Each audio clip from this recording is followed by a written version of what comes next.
May bagong Lord nga sa Mobile Legends, kasama na rin ang bagong mapa. At balikan na rin natin ang history ng Lord, ang dati nitong itsura at ang mga skin na natanggap nito. Alin kaya dito ang naabutan mo? Yan ang pag-uusapan natin ngayon.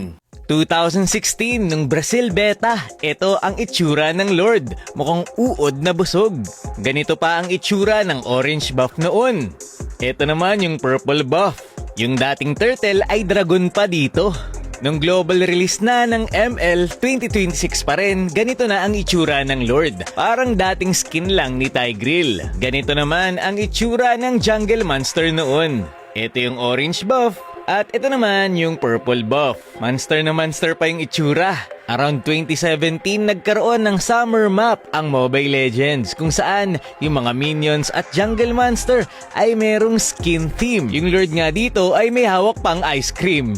2017 to 2018, ganito na ang itsura ng Lord. Ito ay nangahampas ng maso at meron siyang sungay. Ganito naman ang itsura ng turtle that time. Around 2018, naka-receive ng Halloween skin ang Lord. Dahil na may pumpkin sa ulo.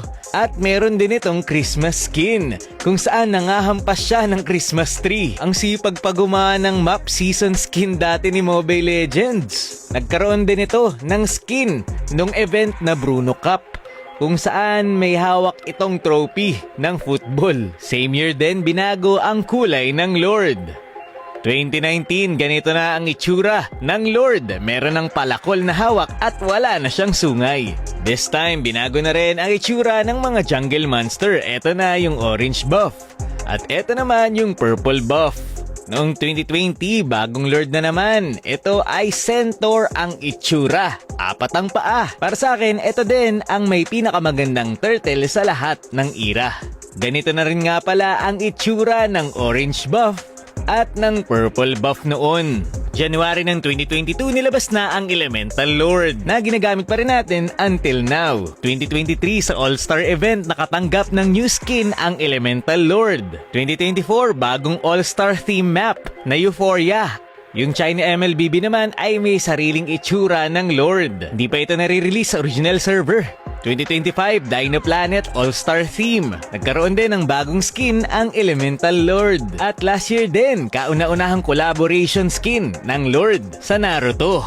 Ngayong taon naman, 2026, ilalabas ang bagong Elemental Lord kasama ang bagong All-Star Map. Underwater ang atake ni Mobile Legends ngayong taon. Ganito nga pala ang itsura ng base turret. Ito naman ang itsura ng well. Ang ganda. May shipwreck pa dito sa bottom lane. Sa top lane naman ay ganito ang estatwa. At para bang nasa ilalim ka talaga ng tubig sa mapang ito. Gusto ko din yung pa-sun ray effect ni ML. Ito naman ang itsura ng Lito Wanderer. Ang angas! Sinubukan kong i-take down at ito ang nangyari. May maliit din na sumusunod sa akin. Kaya lang yung mga jungle monster ay hindi pa nila nababago. Sana baguhin din nila. At eto na yung Elemental Lord na napakaangas. Kumakanta pa nga ito guys habang umaatake. Pakinggan nyo rin ang tunog niya kapag na-takedown mo.